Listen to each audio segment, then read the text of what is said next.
మనం మహిళలు అన్నప్పుడు కూడా ప్రతి రంగంలోనూ చదువుకున్నటువంటి మహిళలు ప్రతి రంగానికి కూడా ఈవేళ వెళ్తున్నారు.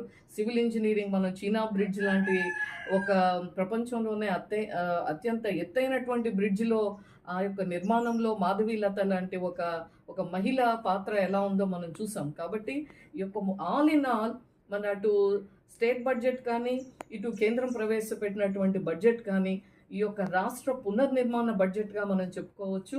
అలాగే ఒక భవిష్యత్తుకి భరోసా ఇచ్చేటువంటి బడ్జెట్‌గా దీన్ని మనం చెప్పుకోవచ్చు. ఇది ఒక గేమ్ చేంజర్, మన దిశని మార్చేటువంటి బడ్జెట్‌గా దీన్ని చెప్పుకోవచ్చు. ఈ విధంగా మరి ఒక మంచి ఆలోచనతో ఒక కూటమిలో ఉండేటువంటి పార్టీస్ లైక్ మైండెడ్‌గా ఉంటే ఏమి జరుగుతుంది అనటానికి నిదర్శనమే ఈవేళ ఈ రాష్ట్రంలో జరుగుతున్నటువంటి అభివృద్ధి, సంక్షేమం.